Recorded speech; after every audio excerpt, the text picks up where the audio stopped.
Hi dears, എല്ലാവർക്കും സുഖമാണല്ലോ. എല്ലാവർക്കും ദാസേട്ടൻ കിച്ചണിലേക്ക് സ്വാഗതം. ഇന്നത്തെ എൻ്റെ റെസിപ്പി ഒരു മീൻകറിയുടേതാണ്. വീഡിയോ ഇഷ്ടപ്പെട്ട് കഴിഞ്ഞാൽ ഒന്ന് ലൈക്ക് ചെയ്യണേ. പിന്നെ ആദ്യമായിട്ട് കാണുന്ന കൂട്ടുകാരുണ്ടെങ്കിൽ ഒന്ന് സബ്സ്ക്രൈബ് ചെയ്ത് ആ ബെല്ലൈക്കൺ അമർത്തി ഓൾ എന്ന ഓപ്ഷൻ കൂടി ഒന്ന് കൊടുക്കണേ. അതിനായിട്ട് ഞാനിവിടെ ഒരു 1/2 കിലോ മീൻ എടുത്തിട്ടുണ്ട്. നല്ല കഴുകി വൃത്തിയാക്കിയിട്ടുണ്ട്. നമ്മളിവിടെ കിളിമീൻ എന്ന് പറയും. മലബാർ സ്റ്റൈലിൽ ഇത് പുതിയാപ്പിള കോരാന്നാണ് പറയുക. നിങ്ങളവിടെ എന്താണെന്ന് അറിയില്ല. അതിലേക്ക് ഒരല്പം പൊടിയുപ്പും ഒരല്പം മഞ്ഞൾപ്പൊടിയും ചേർത്ത് ഞാനൊന്ന് മിക്സ് ചെയ്ത് വെക്കുന്നുണ്ട്. അതിൽ ഉപ്പൊക്കെ ഒന്ന് പിടിച്ച് വരാൻ വേണ്ടിയിട്ടാണ്. അപ്പോൾ ഇനി നമുക്ക് അതിലേക്ക് വേണ്ടത് വാളംപുളിയാണ്. അതായത് ഒരു 2 നെല്ലിക്കയുടെ വലിപ്പത്തിലുള്ള വാളംപുളിയാണ് ഞാനതവിടെ വെള്ളത്തിലിട്ട് വെച്ചിരിക്കുന്നത്. പിന്നെ നമ്മൾക്ക് അതിലേക്ക് ഒരു മസാലക്കൂട്ട് ഉണ്ടാക്കാനായിട്ട് ഒരു ചീനിച്ചട്ടി അടുപ്പത്ത് വയ്ക്കുക. 1.5 സ്പൂണ് ഓയിൽ ഒഴിച്ച് കൊടുക്കണം. തീ ലോ ടു മീഡിയം ഫ്ലെയിമിൽ വയ്ക്കുക. അതിലേക്ക് 2 സ്പൂണ് മല്ലി, ഒരു 5-8 വറ്റൽമുളക്, ഒരു 1/4 സ്പൂണ് ഉലുവ, ഒരു 1/4 സ്പൂൺ അളവിൽ പെരിഞ്ജീരകം.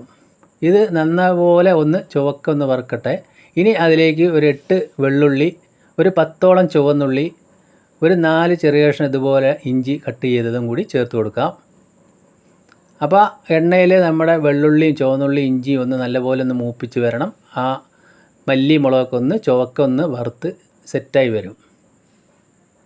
അപ്പോൾ ഇതുപോലെ വരുന്ന സമയത്ത് നമുക്കതിൻ്റെ ഫ്ലെയിം ഓഫാക്കി വയ്ക്കാം. എന്നിട്ട് ചൂടാറിയതിന് ശേഷം അതൊന്ന് അരച്ചെടുക്കണം.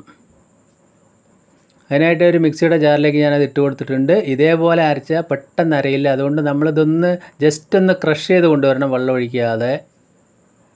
ഇനി അതിലേക്ക് ഒരല്പം വെള്ളം ഒഴിച്ച് നമ്മൾക്കൊന്ന് ശരിക്കൊന്ന് അരച്ചെടുക്കാം. അപ്പോൾ നമുക്ക് തേങ്ങയൊന്നും ചേർക്കാതെ തന്നെ ഇതുപോലെ നല്ല ഒരു മസാല ഉണ്ടാക്കാം. ഇനി നമുക്കൊരു പാത്രം അടുപ്പത്ത് വെച്ചിട്ടുണ്ട്. അതിലേക്ക് ഒരു 1.5 സ്പൂൺ ഓയിലാണ് ഒഴിച്ചു കൊടുത്തിരിക്കുന്നത്. അത് ചൂടാകുന്ന സമയത്ത് ഒരല്പം ഉലുവ കൂടി ഇപ്പോഴും ചേർത്ത് കൊടുക്കുന്നുണ്ട്, വളരെ കുറച്ച്. അത് ചൂടായി വരുന്ന സമയത്ത് ഒരു 2 പച്ചമുളക് കീറിയതും പിന്നെ ഒരു തക്കാളി, ഒരു വലിയ തക്കാളി പൊടിയായി അരിഞ്ഞതും ചേർത്ത് നല്ലതുപോലെ ആ എണ്ണയിൽ വഴറ്റിയെടുക്കുക. അപ്പോൾ ഈ തക്കാളി ഇതുപോലെ തന്നെ എണ്ണയിൽ നല്ലതുപോലെ ഒന്ന് വഴറ്റിയെടുക്കാം. ഇനി അതിലേക്ക് കുറച്ച് കറിവേപ്പില കൂടി ചേർത്ത് കൊടുക്കാം. അപ്പോൾ നമ്മുടെ തക്കാളിയെല്ലാം നല്ലതുപോലെ ഒന്ന് വഴന്ന് റെഡിയായിട്ട് വന്നിട്ടുണ്ട്. ഈ സമയം അതിലേക്ക് അല്പം മഞ്ഞൾപ്പൊടി ഇട്ട് കൊടുക്കാം. ഒരല്പം മുളക് പൊടി കൂടി ഇട്ട് കൊടുക്കുന്നുണ്ട്, വളരെ കുറച്ച്. അതുകൂടി ഇട്ട് നല്ലതുപോലെ ഒന്ന് മിക്സ് ചെയ്തതിന് ശേഷം ഒരല്പം വെള്ളം ഒഴിച്ച് കൊടുക്കുക. എന്നതിന് ശേഷം നമ്മൾ നേരത്തെ കലക്കി വെച്ചിരിക്കുന്ന പുളിവെള്ളം കൂടി അതിലേക്ക് ചേർത്ത് കൊടുക്കണം. അപ്പോൾ അത്യാവശ്യം നല്ല പുളിയൊക്കെ ഉണ്ടെങ്കിൽ മാത്രമാണ് നമ്മൾ ആ കിളിമീനിന് നല്ലപോലെ പിടിക്കത്തുള്ളൂ. പെട്ടെന്ന് വേകുന്ന മീനാണ്, എല്ലാവർക്കും അറിയാൻ പറ്റും. അതുകൂടി ചേർത്ത് ഞാനത് ആ അരപ്പ് കൂടി ഇപ്പോൾ തന്നെ അതിലേക്ക് ചേർത്ത് കൊടുക്കുന്നുണ്ട്. അപ്പോൾ ആ ഗ്രേവി നമ്മൾക്ക് ആവശ്യത്തിന് ഒരുപാട് ലൂസാവാതെ എന്നാൽ അധികം ടൈറ്റ് ആവാത്ത രീതിയിൽ നമ്മൾ കറക്റ്റായിട്ട് ഒഴിച്ചു കൊടുക്കുക. അപ്പോൾ മിക്സിയുടെ ജാർ കഴിയ വെള്ളവും ചേർത്ത് നമ്മൾ ആവശ്യത്തിന് ഉപ്പും ചേർത്ത് കൊടുക്കുന്നുണ്ട്.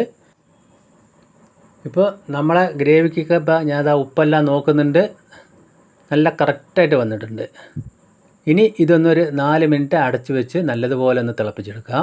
ആ മസാലയൊക്കെ ഒന്ന് ചേർന്ന് പിടിക്കട്ടെ. അപ്പോൾ തീ ലോ ടു മീഡിയം ഫ്ലെയിമിൽ തന്നെ ഇട്ട് തിളപ്പിച്ചെടുക്കുക. ഇപ്പോൾ കണ്ടില്ലേ, നല്ലതുപോലെ തിളച്ച് വന്നിട്ടുണ്ട്. ഈ സമയത്ത് നമ്മൾക്ക് ആ മീൻ അതിലേക്ക് ഇട്ട് കൊടുക്കാം. അപ്പോൾ മീനിട്ട് കഴിഞ്ഞാൽ അധികം ഒന്ന് നമ്മൾ കുത്തി ഇളക്കൊന്നും വേണ്ട. കിളിമീനാണല്ലോ, എല്ലാവർക്കും അറിയാൻ പറ്റും. വളരെ സോഫ്റ്റ് ആയതാണ്, പെട്ടെന്ന് വെന്തും കിട്ടും. അത്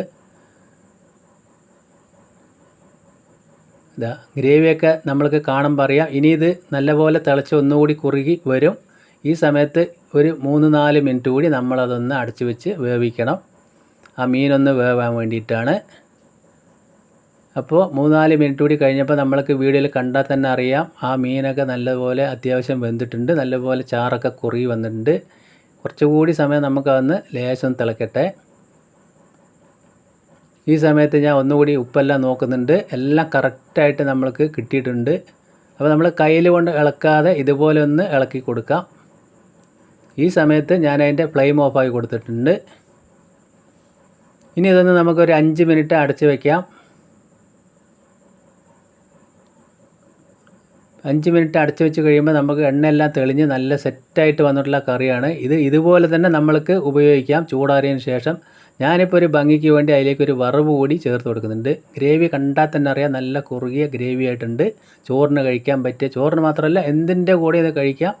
അപ്പോൾ ഒരു ഫ്രൈ പാൻ അടുപ്പത്ത് വെച്ച് 1 സ്പൂൺ ഓയിൽ ഒഴിച്ച് കൊടുത്തിട്ടുണ്ട്. അതിലേക്കൊരു 4 ചുവന്നുള്ളി ഒന്ന് മൂപ്പിക്കുക. പിന്നെ അതിലേക്ക് നമ്മളൊരല്പം കറിവേപ്പില ചേർത്ത് കൊടുക്കാം. ഇനി അതിലേക്ക് ഒരു നുള്ളു മുളക് പൊടി കൂടി ചേർത്ത് നമ്മൾ ആ കറിയിലേക്ക് ഒഴിച്ചു കൊടുക്കാം. അപ്പോൾ ഇതുകൂടി ചേർത്താലാണ് അതിന് ടേസ്റ്റ് നന്നായിട്ട് ഉണ്ടാവുള്ളൂ. അപ്പോൾ വറവ് കൂടി ചേർത്തതിന് ശേഷം നമ്മളത് അടച്ച് വെച്ചിട്ട് മിനിമം 1 മണിക്കൂറെങ്കിലും കഴിഞ്ഞിട്ട് മാത്രം ഇത് ഉപയോഗിക്കാവൂ. അപ്പോഴാണ് അതിൻ്റെ എരിവും പുളിയെല്ലാം അതിലേക്ക് പിടിച്ച് നന്നായിട്ടുണ്ടാവുള്ളൂ. 1 മണിക്കൂർ കഴിഞ്ഞപ്പോൾ അതാ നമ്മൾ കണ്ടാൽ തന്നെ അറിയാം കറീൻ്റെ സ്റ്റൈലെല്ലാം നല്ല കളറായിട്ട് നല്ല സെറ്റായിട്ട് വന്നിട്ടുണ്ട്. എൻ്റെ ഈ വീഡിയോ നിങ്ങൾക്ക് എല്ലാവർക്കും ഇഷ്ടപ്പെട്ടെന്ന് വിശ്വസിക്കുന്നു. ഇതുപോലെ ചെയ്യാത്തവർ എന്തായാലും ഒന്ന് ചെയ്ത് നോക്കുക. വീഡിയോ ഇഷ്ടപ്പെട്ട് കഴിഞ്ഞാൽ ഒന്ന് ലൈക്ക് ചെയ്യുക. ഇപ്പം ഞാനത് ചോറിൻ്റെ കൂടെയാണ് കഴിക്കുന്നത്. ഇത് എന്തിൻ്റെ കൂടെയും നന്നായിട്ട് ചേരും. വീണ്ടും നല്ല വീഡിയോയുമായിട്ട് കാണാം. Thank you.